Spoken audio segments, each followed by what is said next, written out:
The skyline outside the glass walls looked almost too perfect, an indigo Manhattan evening bleeding into gold. 45 floors below. Taxis snaked through Fifth Avenue like veins of light. Inside. The boardroom of Hale Properties glowed sterile white, a stage of power polished to a mirror. Charlotte Hale stood at the head of the table, her reflection framed by the city she had helped build. Across from her sat Mason Hale, husband, partner, and the man who once swore they were unstoppable together. Now his tailored suit looked like armor he didn't deserve. The silence between them was sharp enough to cut glass. He spoke first, the words slicing clean through the quiet. "You were never on my level." "Charlotte." The sentence echoed, not just in the glass room but in her ribs. It was the same voice that had once whispered promises over candlelight, the same lips that had said forever, tonight. It sounded like a verdict. She remembered every detail of the night he first said it, a private dinner at the Whitestone Club, crystal chandeliers trembling above their table, the salmon gone cold while she waited. The memory snapped like film through a projector, his face detached, the way he compared her to himself, his rising career against her inherited empire. "Stop chasing me. I'll decide when we talk." The cruelty had been surgical. Back in the boardroom. Charlotte let the echo fade. Her fingers rested on a single folder laid neatly before her. A simple tab read, "Property Trust Amendment, signature required." The paper glowed faintly under the recessed lights, innocent and deadly. She lifted her gaze. "Interesting." "Mason," she said softly. Every syllable clean as crystal, because, as of last week, your name was quietly removed from the family trust. For a second. Even the city outside seemed to hold its breath. Mason blinked, confusion flickering behind the lawyer's practiced calm. His jaw tightened.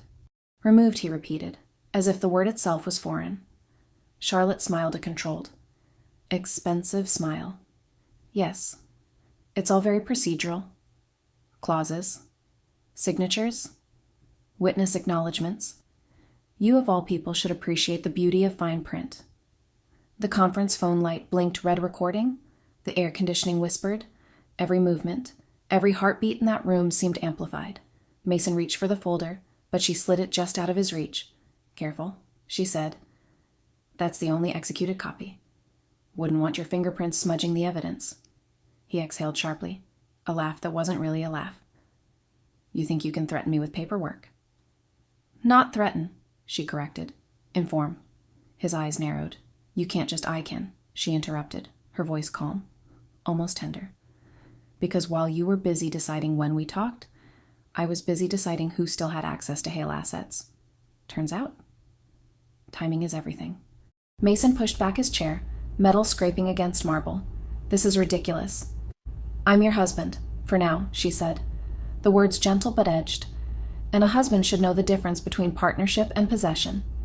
He stared at her, searching for the old softness, the version of Charlotte who waited up for him, who rearranged meetings around his whims. She wasn't there. The door opened behind them.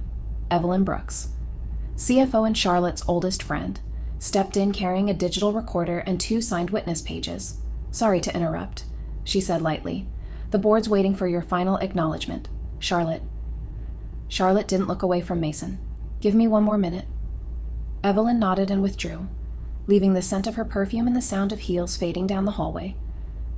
Charlotte reached for the pen gold, engraved, the same one Mason had given her the night she was appointed COO. She turned it between her fingers. "Funny," she murmured. "This pen used to mean partnership. Now it means closure." Mason's voice dropped lower. "You're making a mistake." "Maybe," she said. "But I've learned mistakes can be very profitable when documented correctly." She signed the amendment with a single smooth stroke, then set the pen down and pushed the folder toward him. The gesture was almost ceremonial, like sliding a verdict across a courtroom. He didn't touch it. He just looked at her, eyes cold and calculating. "What exactly are you trying to prove that I know my worth?" she said simply, for a moment. Neither of them moved. The city lights pulsed on the glass walls like camera flashes, somewhere far below. A siren wailed, then faded into the hum of New York. "You'll regret this." She smiled once. Cool. Precise. "That's what you said the day you married me." She tilted her head, studying him the way one might study a painting they'd finally outgrown.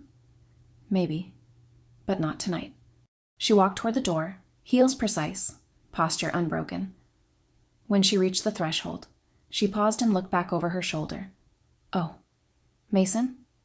He met her gaze. You'll want to check your inbox tomorrow. There's a board notice waiting for you. What notice? The one that explains why you're no longer authorized to represent Hale Properties or its subsidiaries? The color drained slightly from his face. Charlotte opened the door. The corridor beyond glowed gold, the light of evening meetings spilling out from other rooms. As she stepped through, her reflection merged with the city, one woman framed by steel and glass. Untouchable. Behind her, Mason called her name once, but the door closed softly, sealing the sound away. Outside. Evelyn waited by the elevator. Well, Charlotte pressed the call button. The light blinked on. He finally heard me, she said, just not the way he expected. The elevator door slid open with a muted chime. Where to now? Evelyn asked. Charlotte looked straight ahead, her expression unreadable. Dinner, she said. And after that, we start cleaning up his mess. As the elevator descended, the city stretched out beneath them, an empire built on paper, signatures, and silence. If you've ever been told you weren't enough, or not on someone's level, tell me, what would you do if you had the paper to prove otherwise? The White Stone Club was the kind of place where wealth didn't speak it, whispered. The White Stone Club glowed in shades of champagne beneath a velvet Park Avenue night. Inside. The private dining suite reserved for the Hale Properties' 5th IPO anniversary shimmered like a curated dream. Charlotte Hale sat at the center of it, the woman the city tabloids once called the common designer heels. She wore black silk, her posture flawless, a glass of Pinot balanced between long fingers that never fidgeted. The conversation at the table ebbed around her CFO Sam Rayner talking numbers in his dry Midwest accent, Linda Hale murmuring polite disapproval about modern board governance. Evelyn Brooks laughing quietly at something only Charlotte could have said. There was only one empty chair, Mason Hale's chair, 2 hours late. Charlotte's eyes flicked to the clock discreetly hidden behind an oil painting of the skyline. The silver hands crossed 8:30. He had promised 6:30. Again. Maybe he's still at the office, Evelyn said under her breath, the tone neutral but her gaze sharp. Charlotte smiled as though they were discussing weather. Not absence? Maybe. Linda Hale exhaled softly, the kind of sigh that came laced with judgment. Your husband is dedicated. Dear, some men simply prioritize differently. Of course, Charlotte replied, her tone light but eyes steady. Linda always called him your husband, never my son. Ownership was a delicate thing in that family. Sam, halfway through his steak, looked between them like an analyst reading market risk. He'll show, he said. Mason never misses a victory lap. The pianist shifted to a slow jazz number, something from the 40s, and the table settled into small talk about Miami expansion. Charlotte outlined plans for a luxury high-rise along Biscayne Boulevard Sunlight. See, shareholders. She'd spent 6 months preparing the feasibility report.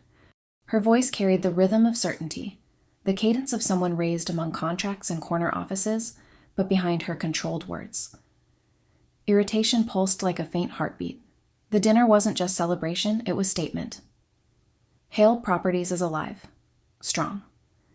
And in her hands, Mason's presence was supposed to seal that image. Together, they were the perfect narrative, the legal strategist and the real estate heiress. Brains and legacy. A Manhattan fairy tale in Armani. At 9 o'clock sharp. The double doors opened. Every conversation stopped just enough to notice. Mason entered in a charcoal suit, tie undone, cufflinks still glinting with courtroom polish. Beside him, a woman followed, a brunette in a fitted cream dress carrying a leather portfolio. Too young to be a client, too composed to be a date. Charlotte's hand tightened on her wine glass. The only outward sign. Mason, Linda said, standing halfway, voice edged with relief and reprimand. We were starting to think you'd been detained. Traffic, Mason answered easily, kissing his mother's cheek before taking the empty chair beside Charlotte. The brunette slid into the seat at the far end after a discreet nod from him. Charlotte looked at the woman. "And this is Sophie Bennett," Mason said, already flagging the waiter, "my new associate counsel. Brilliant with compliance issues." Evelyn's eyebrow rose by a millimeter. Sam cleared his throat. "Ah, compliance. That's timely." Dinner resumed, or rather, pretended to. The waiter refilled glasses. Plates shifted. Laughter resumed in the way polite society rehearses it, too loud, too quick. The sound of embarrassment wearing pearls. Charlotte watched Mason charm the table, his voice fluid, hands animated. He spoke about a recent merger, about clients, about his firm's growing influence. Each sentence carried a quiet correction of power, as if reminding everyone who the real professional was. When the main course arrived, he finally turned to her. "So, Charlotte," he said, cutting into his steak. "How's the Empire?" "The Miami project is on track," she replied evenly. "We break ground next quarter." He smiled without warmth. "Ambitious. Are you sure the market's ready?" "It will be," she said. He took a slow sip of wine, eyes gleaming with something almost performative. "You always were good at spending confidence." A few guests glanced away.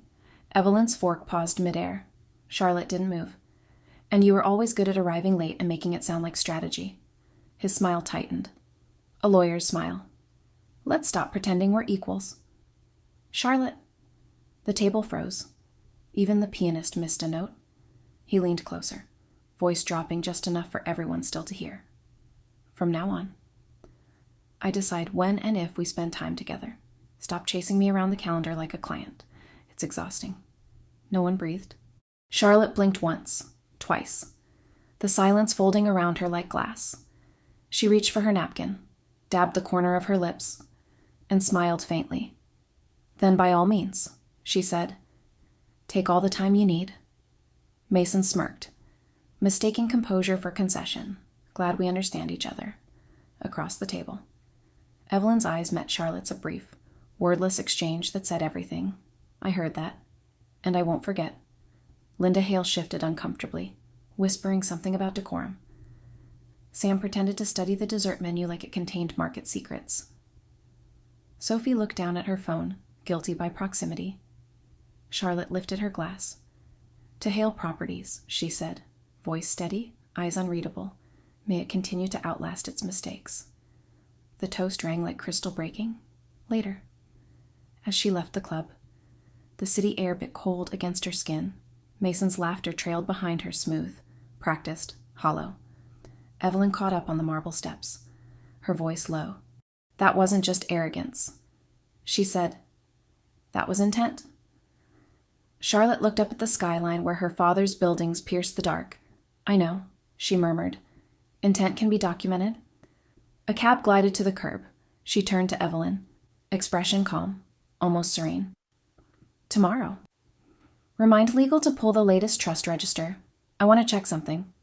Evelyn nodded, reading the subtext. "You think he's moving assets?" Charlotte smiled faintly, opening the cab door. "Let's see who still thinks they own my level." The cab pulled into the Manhattan night, taillights bleeding red into the mist.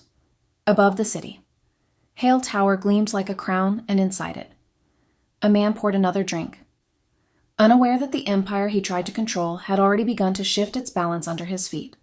The week after the Whitestone dinner, the air in the Hale penthouse felt colder. Charlotte noticed it first in small, precise absences. A coffee cup left cold on the counter, his suit jackets missing from their shared closet, the faint, unfamiliar scent of another perfume on his cuff, not floral. Not his. Something synthetic. Office clean? She didn't ask. She never asked. Instead, she returned to work, immersing herself in schedules, zoning permits, and Miami projections, but in the boardroom. Numbers had begun whispering stories of their own.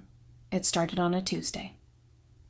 Charlotte sat with Evelyn Brooks, the soft click of keys echoing through her glass-walled office.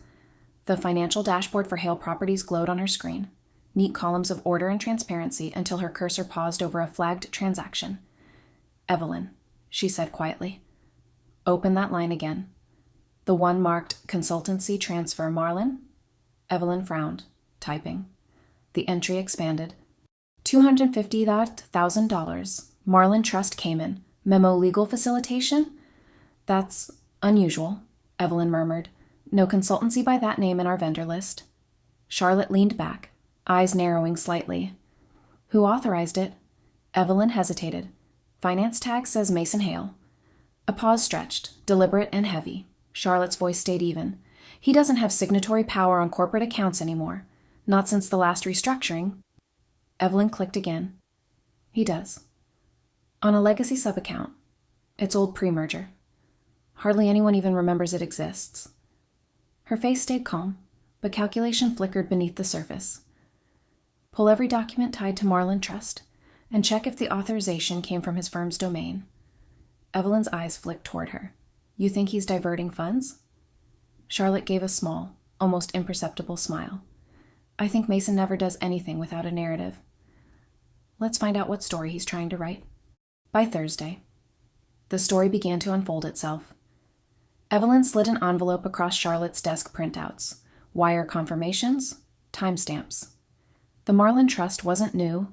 It had been established 6 months prior, coinciding neatly with Mason's sudden client work in the Caymans. The beneficiary field was marked as private. Charlotte tapped one line with a manicured nail. Private doesn't mean invisible when she returned home that night.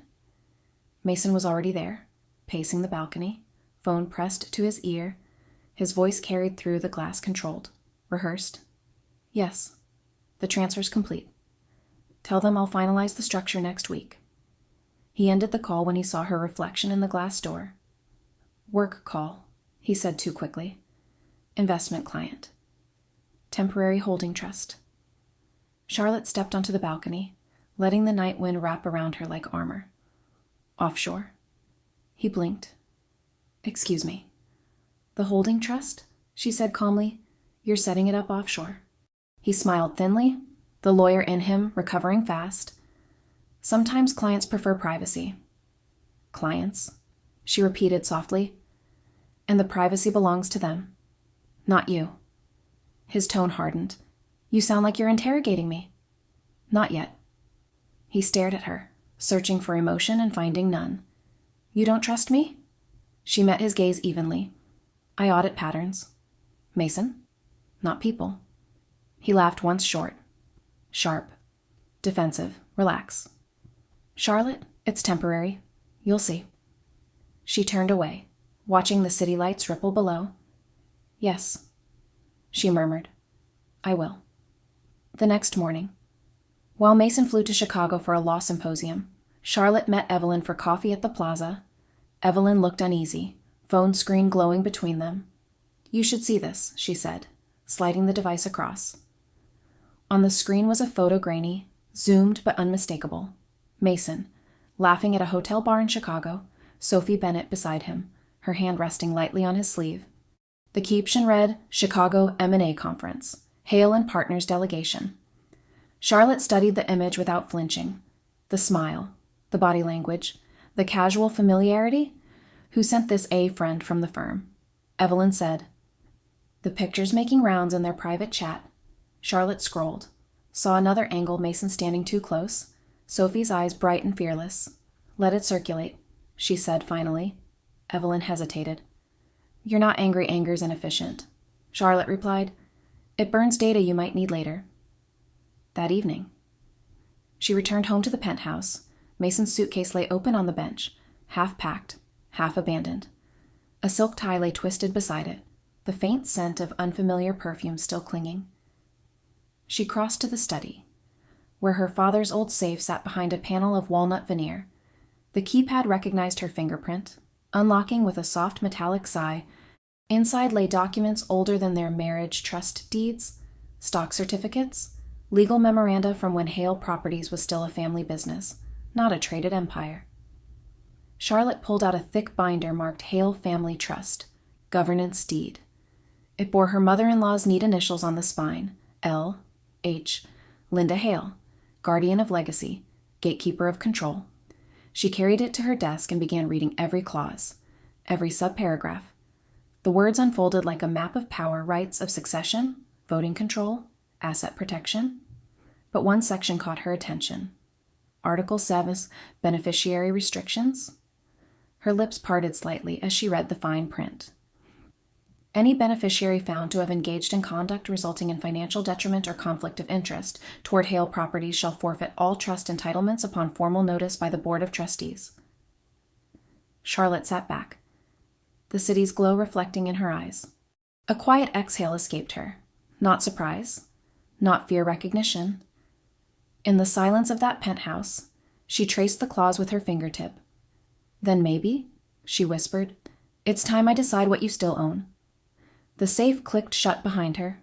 The night outside thickened. Manhattan lights blinking like coded signals across glass and water, somewhere between fidelity and finance. The first crack in the perfect couple had widened into a ledger entry, a $250,000 confession waiting to be cashed.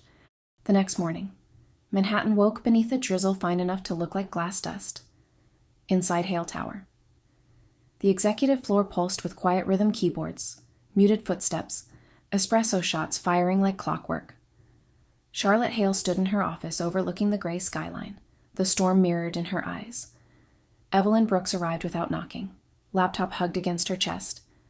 I found something, she said, closing the door behind her. Charlotte turned, one hand still on the window. Show me. Evelyn set the laptop on the desk, her fingers moving fast across the keyboard. I ran a cross-check on every outbound email linked to Mason's credentials in the shared network. There's one chain that doesn't fit any internal project. Charlotte leaned in, the scent of bergamot and ink filling the space. The screen displayed a thread between Mason's company address and an external contact. Andrew, the Vanguard Holdings, com. Attached confidential due diligence, Hale Properties asset breakdown, PDF, Vanguard, Charlotte repeated softly. Evelyn nodded grimly. The same Vanguard that's been circling us for a takeover since March. This attachment he sent it 3 weeks ago. Charlotte's lips barely moved. He used my company server. Yes. Evelyn said, under your login group, which means if compliance audits us, you'll look like the source, for a moment. Only the low hum of the HVAC filled the room. Outside. Lightning flashed over the Hudson, its reflection slicing through the glass. Open the attachment, Charlotte said.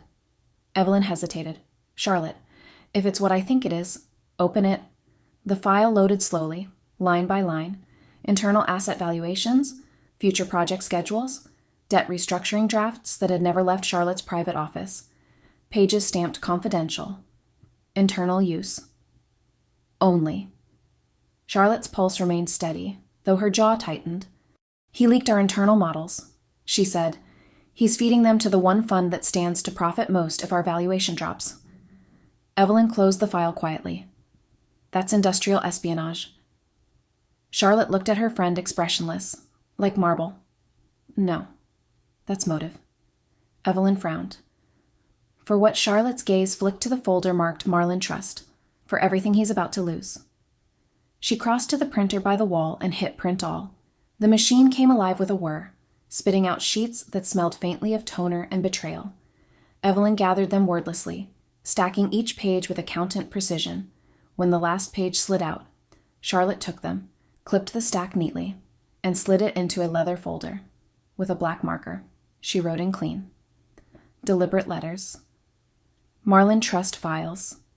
Evelyn exhaled. You're not going to the board, not yet. Why? Because reaction gives him warning. Charlotte said, observation gives me control. Evelyn studied her. You're going to build a case. Charlotte smiled faintly. No, Evelyn. I'm going to build a story, and I'll let him write the next chapter himself. That night. The penthouse was empty when she arrived. Mason's briefcase sat by the door, his cufflinks tossed carelessly on the console table. She ignored them and went straight to her study, logging into her personal account. If Evelyn had found one trail, there would be more. The search results came faster than expected. Mason's personal Gmail appeared in the autofill he hadn't even bothered to delete synced data from the shared home computer. She clicked through the inbox with the precision of a surgeon. Invoices, travel confirmations, dinner reservations, and then one folder labeled Innocently Legal Drafts. Inside were 2 emails. The first was to Sophie Bennett, subject Chicago debrief once the merger closes. We won't have to hide anymore. And the second was a follow-up to the same address. Subject trust structure. I've arranged the transfer under Marlin. You'll have what you need by next quarter. Keep it quiet until the announcement. Charlotte sat back. The screen glow soft on her face. Her expression didn't change. No shaking hands. No tears. Just a slow, deliberate inhale. Then she selected both emails, hit print, and waited as the printer began again, each sheet sliding out into her hand like a confession. She added them to the same folder, aligning the corners perfectly. Marlin Trust Files. On the cover. The black marker line looked heavier now, almost alive. She placed the folder in her safe, locking it with a metallic sigh, then poured herself a glass of wine. Her phone buzzed. Mason? Mason flight landed. Dinner with client. Don't wait up. Charlotte typed back, understood, then deleted the message before sending it. She sipped her wine instead, eyes drifting toward the city lights beyond the glass wall. Somewhere out there. Mason believed he was 2 moves ahead, the clever attorney orchestrating his grand escape. The rain outside thickened, tracing streaks down the window like ink lines bleeding through paper. Charlotte turned off the lamp and let the dark swallow the room, her reflection fading into the night. Tomorrow. She would attend her meetings as usual, smile for the press, approve budgets, shake hands.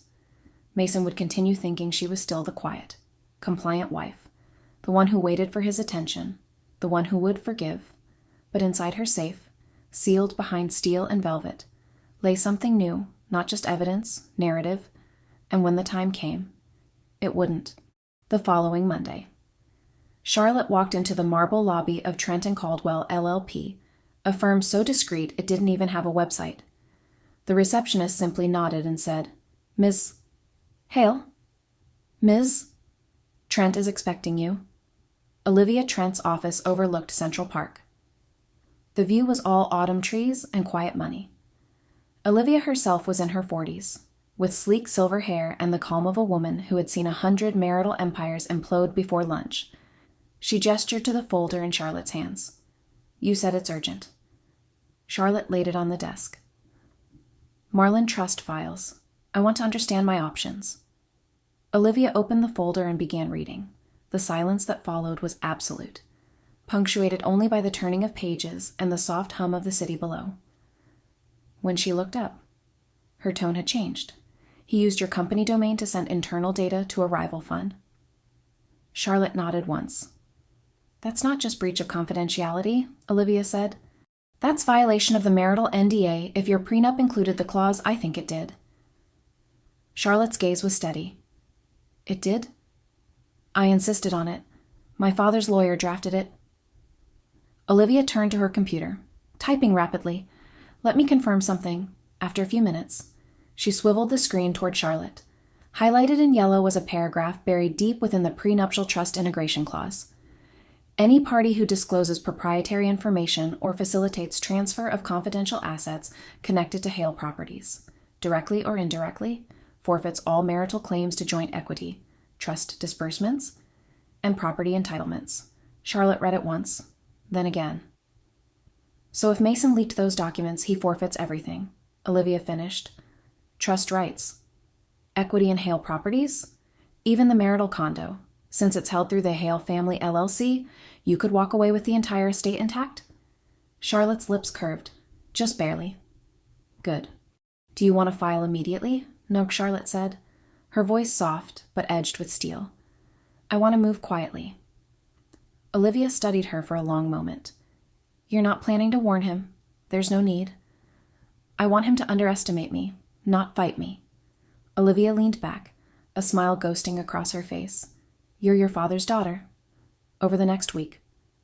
Charlotte began to rearrange her world quietly. First, she met with Evelyn in a glass conference room at dawn.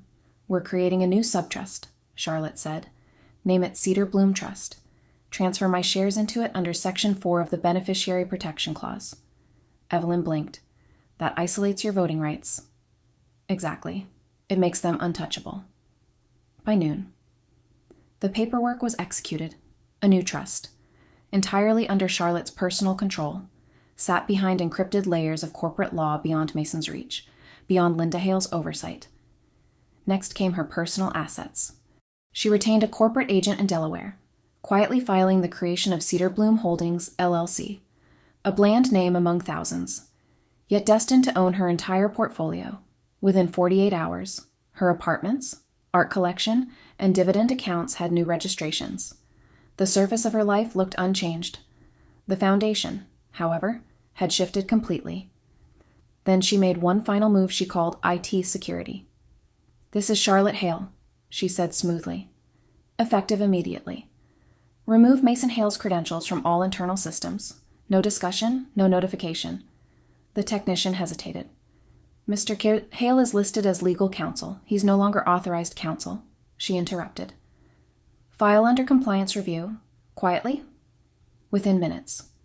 Mason's digital access vanished, emails bounced, files locked, passwords invalid.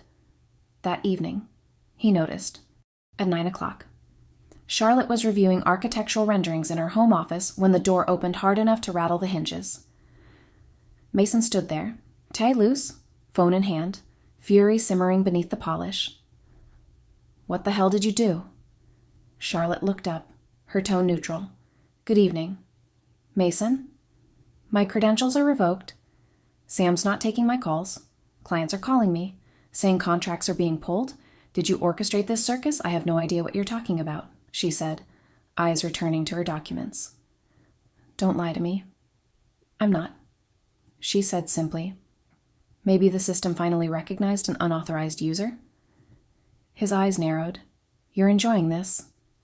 She set her pen down slowly. "Enjoyment isn't the word." He laughed, sharp and mean.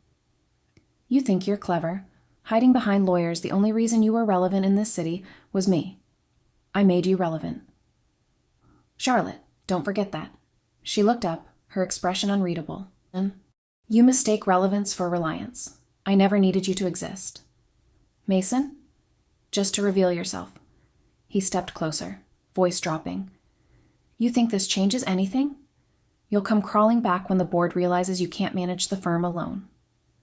She rose, calm and deliberate, closing the folder in front of her.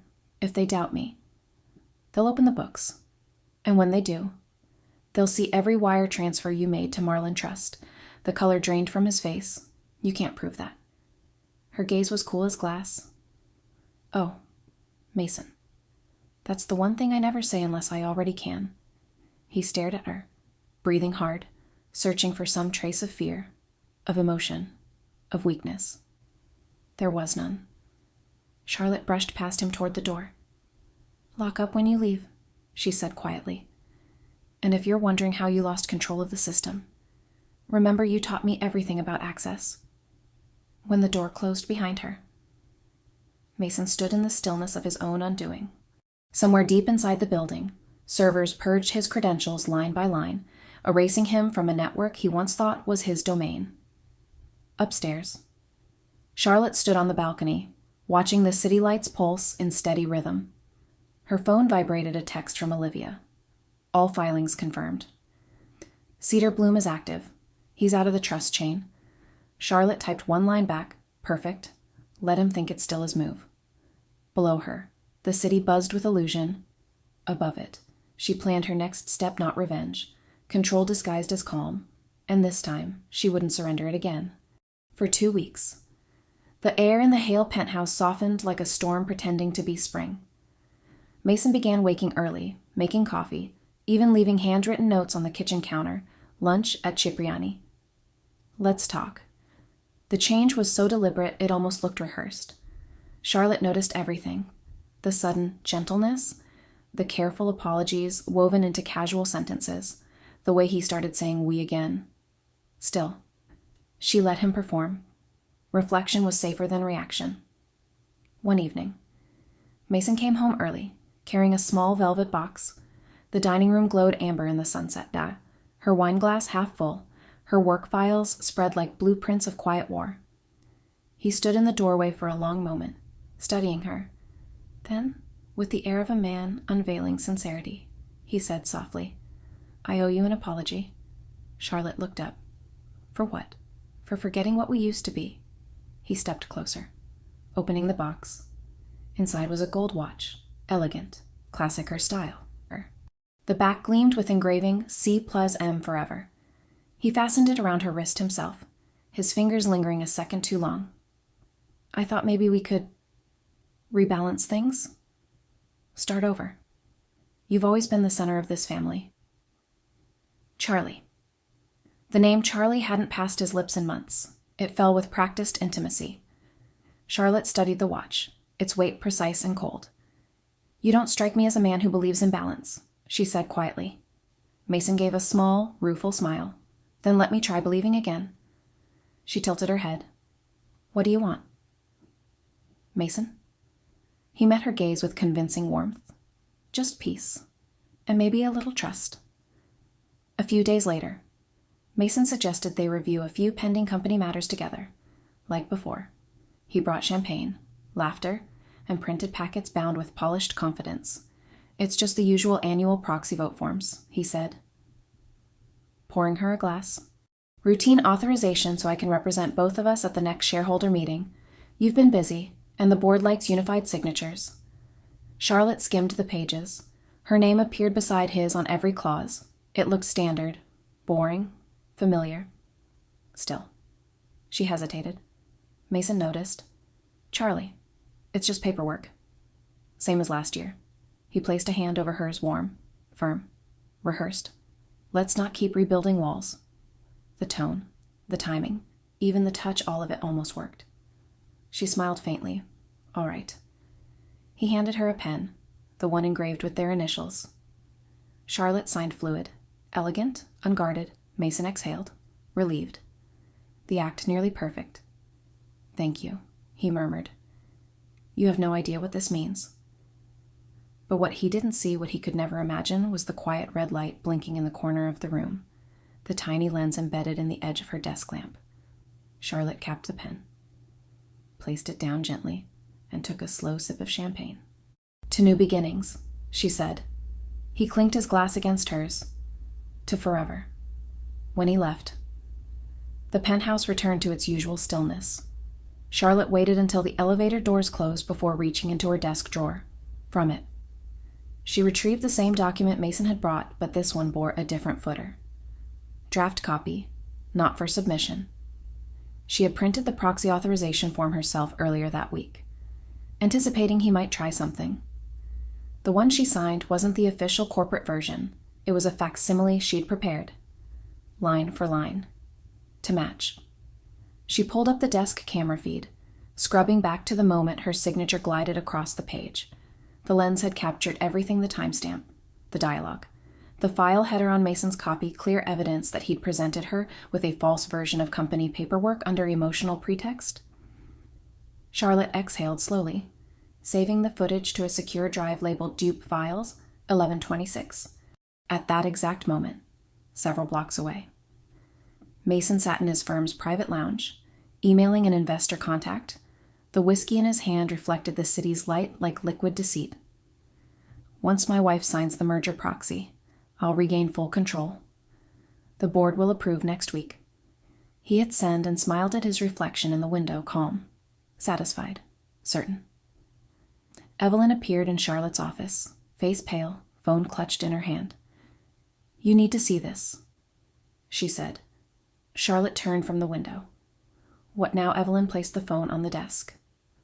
On the screen was Mason's email leaked from a mutual investor. He's telling people he has your signed proxy, that he's taking back majority voting rights. Charlotte didn't even blink. Of course he is. Evelyn blinked. You knew? Charlotte nodded. He came to me last night, apologized, said he wanted to rebuild trust, and you signed. Evelyn's voice cracked with disbelief. I signed. Charlotte confirmed. Just not what he thinks I did. Evelyn stared at her. You had the camera on. Charlotte's smile was calm, razor thin. Naturally. He taught me about documentation. Evelyn sank into the chair opposite her, shaking her head. He really thought he could outplay you. Men like Mason, Charlotte said, closing her laptop. Don't believe women are playing at all. That night, when Mason came home, he was radiant with counterfeit victory. He kissed her cheek, called her Charlie, poured 2 glasses of champagne. Charlotte raised hers, her expression serene. You seem lighter tonight. Because things are finally aligning, he said. You'll see. Everything's going to make sense soon. She smiled back, perfectly composed, the engraved watch gleaming under the soft light. I'm sure it will. After he fell asleep. She sat by the window, the city glittering below. She opened her laptop. Checking the footage again, the perfect record of a husband's fraud disguised as reconciliation. Her voice, quiet, steady, filled the dark room. You wanted control. Mason, now you've given me proof. Outside. The clock tower struck midnight, echoing across Manhattan. The engraved watch on her wrist ticked once, an exquisite metronome to the beginning of his undoing. The ballroom at the Langmore Hotel glittered like a jewel box golden light, mirrored walls, the kind of opulence meant to hide the scent of fear. Every year, Hale Properties hosted its annual gala here, a theater of wealth disguised as philanthropy. The orchestra tuned quietly as champagne glasses clinked, silk rustled, and conversations pulsed like a stock ticker. Charlotte Hale stood near the edge of the stage, flawless in a backless ivory gown. Her posture was serene, her smile deliberate. She looked every inch the perfect wife, the poised KOO, the picture of compliance. Only Evelyn, standing by the tech booth, saw the faint tension in her shoulders. Across the room, Mason Hale was in his element. Perfect tuxedo, flawless grin, the predator disguised as a host. The crowd adored him, the charming attorney with sound bites for every occasion. He took the stage as the orchestra dimmed. Ladies and gentlemen, he began, voice steady, confident. 5 years ago, Hale Properties became a symbol of family legacy and innovation. Tonight, I'm proud to announce a new chapter, a historic merger that will take this company global. Applause filled the room, bright and unquestioning. Mason's eyes scanned the crowd, landing briefly on Charlotte. He smiled, the smug, victorious curve of a man convinced he'd won. Charlotte held his gaze and smiled back. The orchestra began a soft underscore. Mason continued. This merger, Charlotte stepped forward. Her heels clicked once, twice, echoing through the marble hall. Actually, Mason, she said, her voice calm but carrying easily across the mic.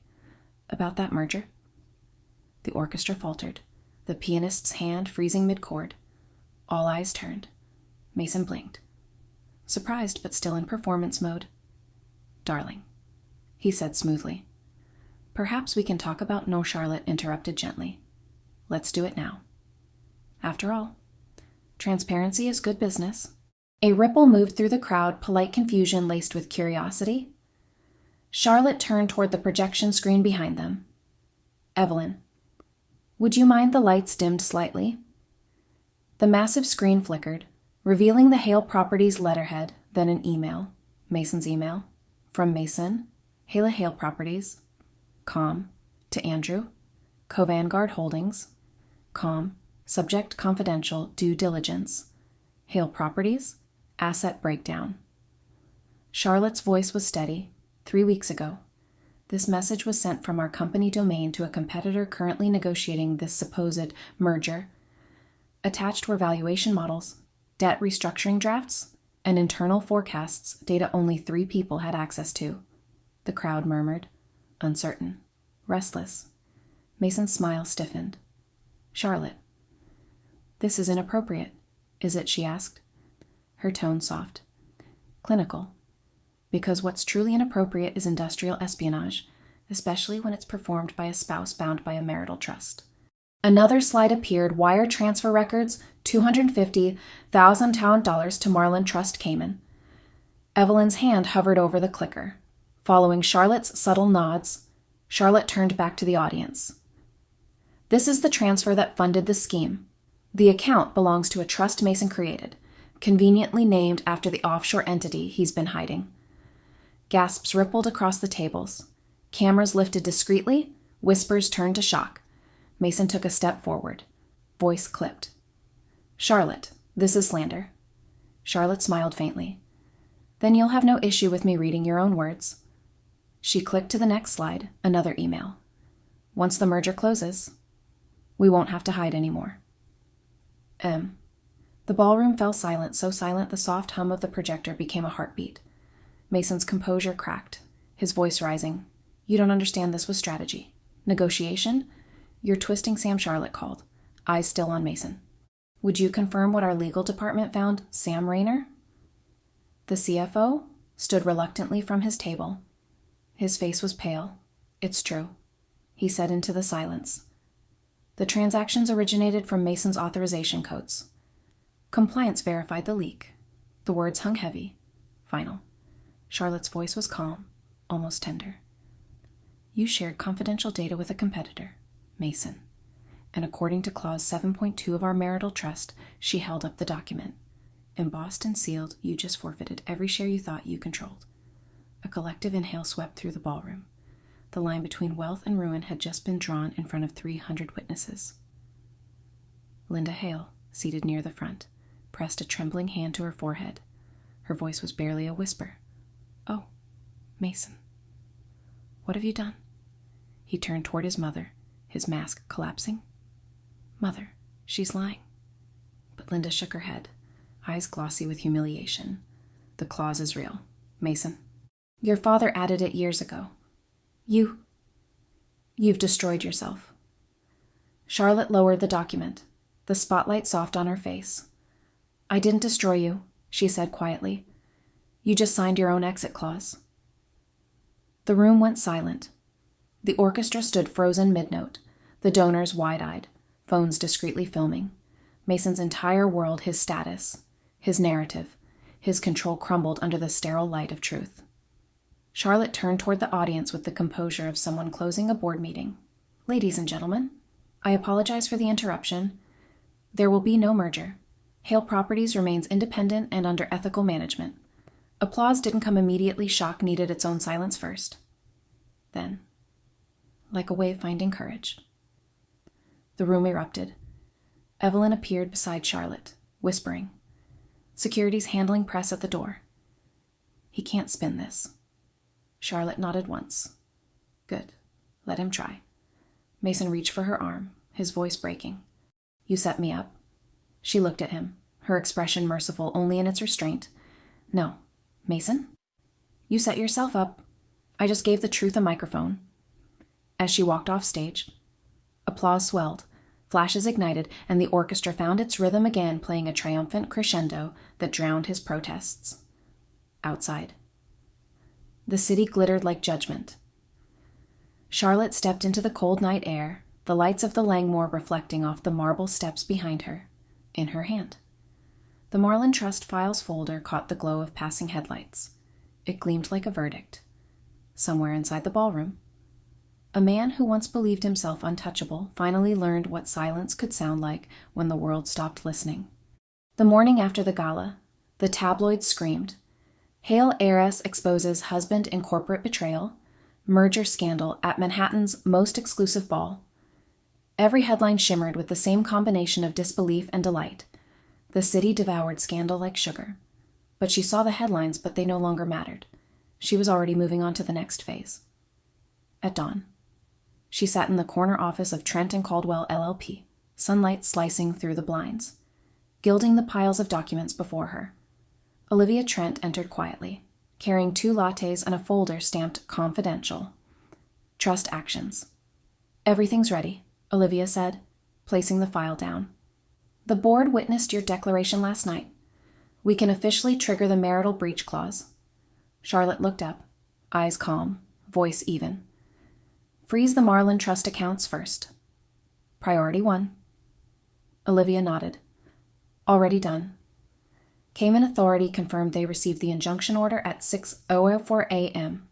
Your husband's little offshore shell is now legally paralyzed. Not a cent moves without your approval.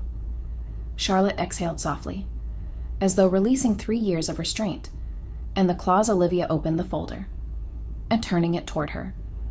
Per your father's original structure, the marital breach clause states, if a spouse acts against the fiduciary or reputational interest of Hale Properties, their trust rights and marital property claims are voided upon evidence submission. Last night's evidence was thorough. Charlotte allowed herself the faintest smile. Thorough is our family tradition. The office door opened, Evelyn Brooks slipped inside, her hair pulled back, eyes alight with cautious triumph. I just came from Hale Tower.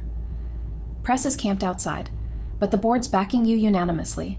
Mason's access cards are deactivated, and HR circulated the internal memo indefinite suspension pending legal outcome.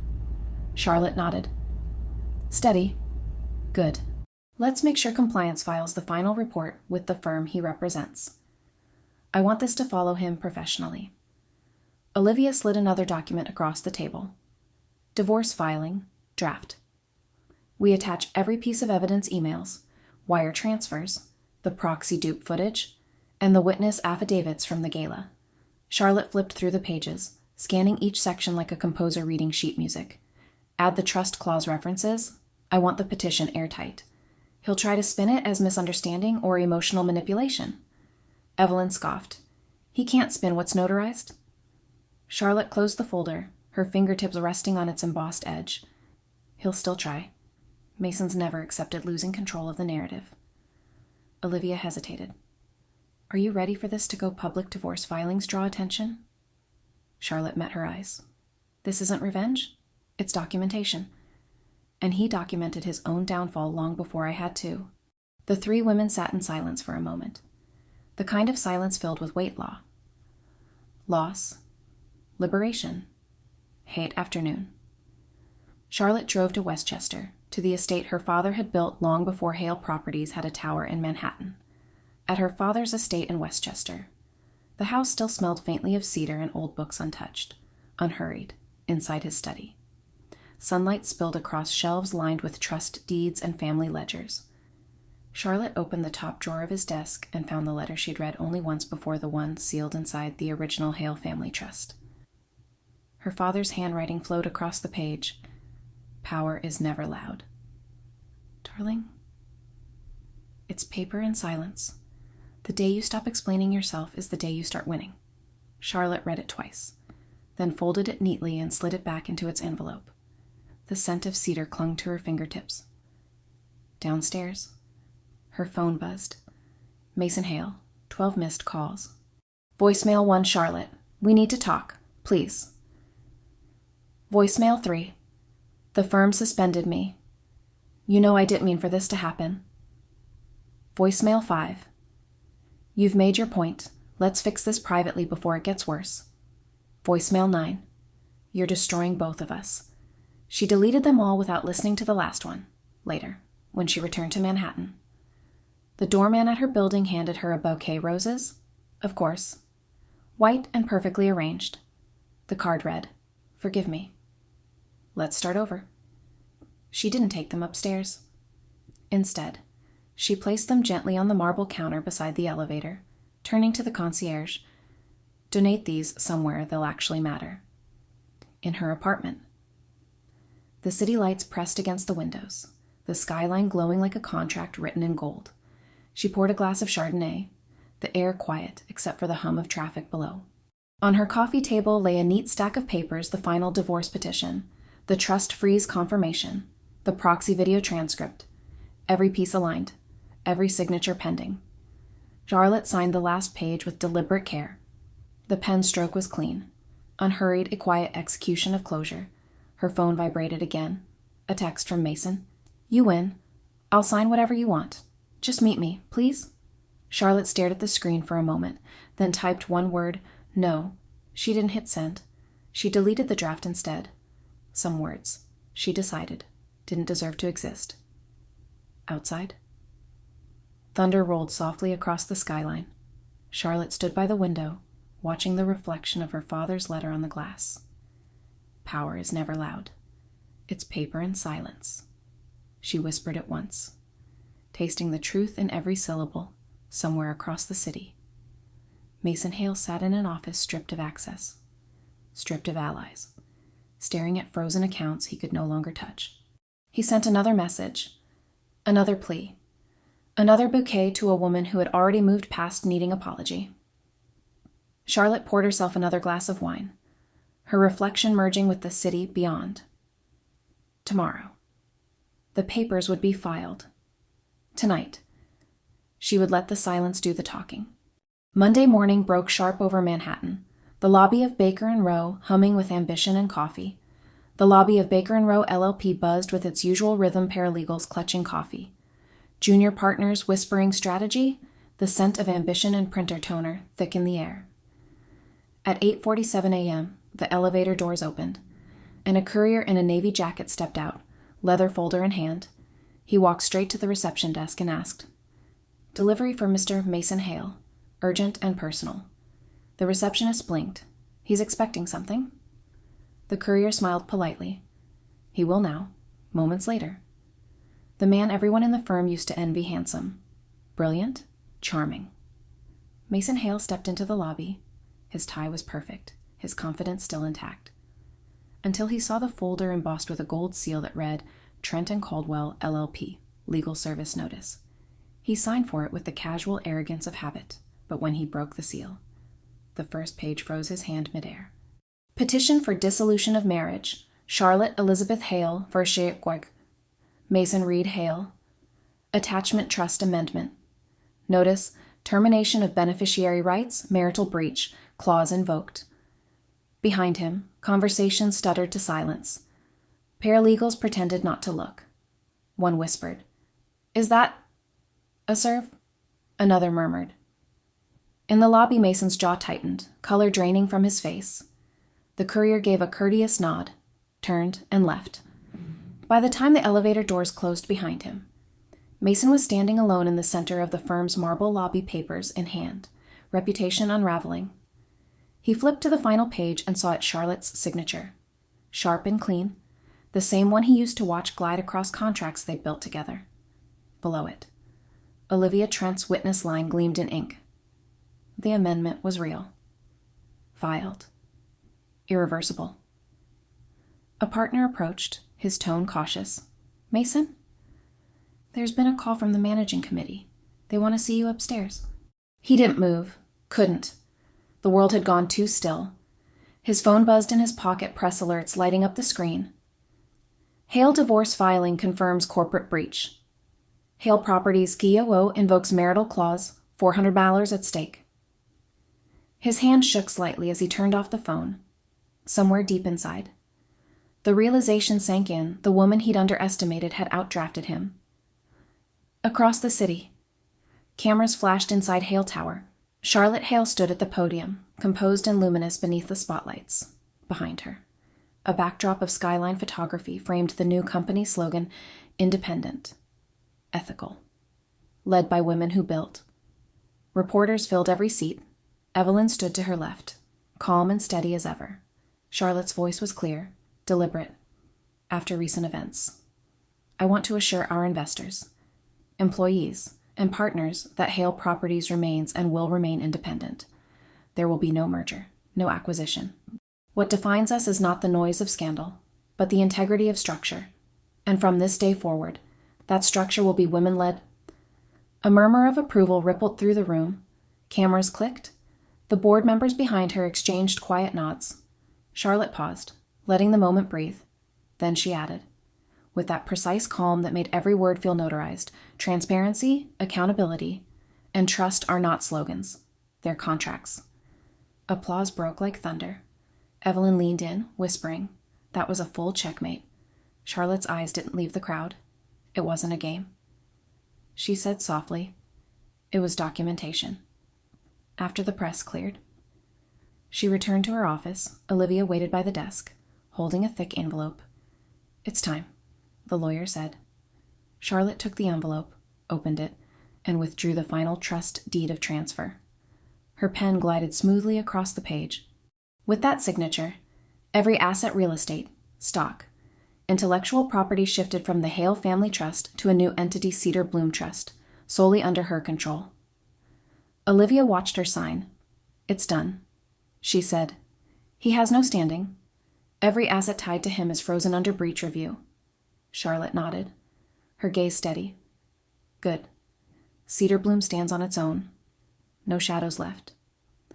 She turned to the window, watching the city hum below the skyline her family had shaped, the empire her father had built. For the first time in years, it felt like air filled her lungs completely. Olivia gathered the papers. How does it feel? Charlotte smiled faintly, like silence. At Baker and Rowe. Mason sat in the managing partner's office, his tie loosened, the folder spread before him. Across the table, the firm's senior partner spoke carefully. You understand we can't protect you. There's clear violation of multiple NDAs, conflict of interest, and now the trust breach. Effective immediately, your partnership is suspended. Mason said nothing. He simply nodded once, hollow-eyed. When he left the building, reporters were waiting. Cameras flashed. Mr. Og, Hale, do you have a comment? Did your wife set you up? He kept walking. That evening. Charlotte stood on the balcony of her penthouse, the city shimmering below. Evelyn joined her, handing her a glass of champagne. It's poetic, Evelyn said quietly. He wanted control. You gave him silence. Charlotte looked out over Manhattan, the towers glowing, traffic moving like veins of light. She raised her glass slightly. And silence, she said, voice low and certain. Built my empire. The next morning, headlines flooded as every feed. Hale Properties reclaims independence under new trust. Cedar Bloom. The quiet revolution in real estate leadership. Mason's name was missing from all of them, for the first time. Charlotte Hale was the only Hale that mattered. And as dawn broke over the city, she stood in her glass-walled office, no longer someone's wife, no longer someone's shadow signing the last document of the day with the same calm precision that had rewritten her story. A year later. Winter returned to Manhattan softer this time, more forgiving. Snow drifted past the glass, the skyline shimmering like quiet forgiveness. Inside, the space felt alive but peaceful, warm light spilling over books and orchids, the faint crackle of a jazz record spinning somewhere in the background. Charlotte sat at her marble breakfast bar with a French press and a folder stamped Cedar Bloom Foundation, annual report. She had become what the press now called the quiet CEO, a woman who rebuilt an empire without shouting. Hale Properties was thriving under her leadership. 2 new developments in Miami and Seattle, a mentorship program for women in real estate, and a foundation funding affordable housing projects. Every headline had moved on, but peace, she had learned, wasn't the absence of noise, it was the mastery of it. That morning, she received a text from Evelyn Brooks' lunch at 1. I have updates, not bad ones. Charlotte smiled, replying with a thumbs-up emoji. The cafe was small, tucked between an antique bookstore and a florist, the kind of place that smelled like espresso and second chances. As she stepped inside, Charlotte noticed a familiar face at the counter, Sophie, Mason's former assistant. The young woman froze when their eyes met, guilt flickering behind the polite smile. Charlotte, Sophie said softly, setting down her cup. I didn't expect you to remember me. How could I forget? Charlotte's tone was warm, not sharp. You used to send me Mason's travel itineraries? Sophie looked down. I came here hoping I might see you. Actually, I owe you an apology. Charlotte gestured to the seat across from her. Then sit. I'm listening. Sophie took a breath, words spilling out like confession. Mason made me sign a fake NDA, said it was firm policy, but it was to stop me from reporting the merger leak.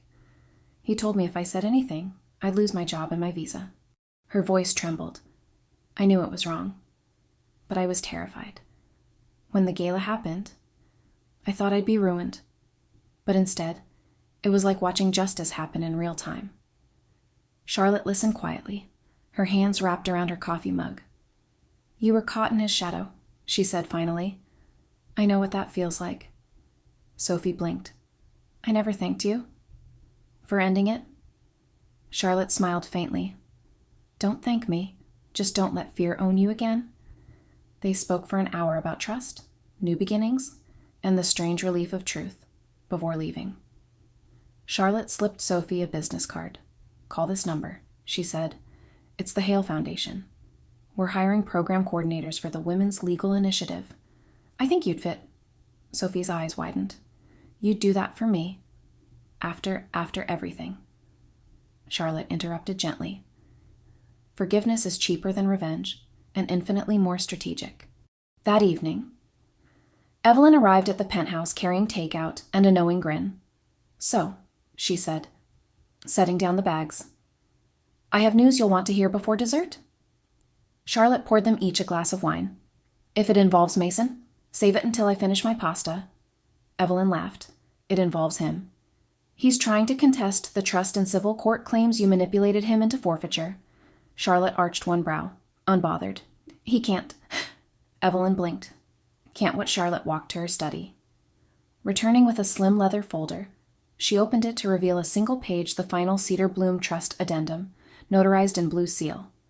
Her voice was soft, but gleamed with quiet satisfaction. I added one clause before filing, she said, tapping the page. All future claims, disputes, or arbitration requests concerning this trust must be adjudicated solely by its acting trustee, namely, Charlotte Elizabeth Hale. Evelyn stared, then burst out laughing. You made yourself the judge. Charlotte sipped her wine. No, I made myself the clause. They both laughed, the sound rich and unhurried. Evelyn shook her head. He'll lose before he even starts. He already did, Charlotte said simply, later that night, after Evelyn left. Charlotte stood on her balcony overlooking the city. Snow drifted through the glow of streetlights. Sirens wailed faintly in the distance. Below her, Manhattan pulsed fast, relentless, alive. She thought of Mason, of the last news she'd heard partnership terminated, reputation fractured, an internal ethics review underway. She felt no triumph, no venom, just a steady calm that tasted like closure. Inside. Her phone buzzed with an email from Sophie. Got the job. Thank you for everything. Charlotte smiled. For a long moment. She watched her reflection in the window, strong, composed, untethered. Her father's words echoed again in memory. The line she had once read in his cedar-scented study Power is never loud. Darling, it's paper and silence. She whispered it once into the cold night air, letting it mingle with the falling snow. Then, a soft voice over her own, steady as a signature. Power isn't loud. It's written once, signed once, and never spoken again. If it were you, would you choose forgiveness or revenge? The screen faded to black. Then, a faint after-credit tag, Olivia Trent in her office, reading a new case file. The headline on the folder, The Lockwood Clause. Episode 1. The music swelled, elegant and deliberate, before cutting to silence, the kind of silence that, in Charlotte Hale's world, meant power had just begun to move again.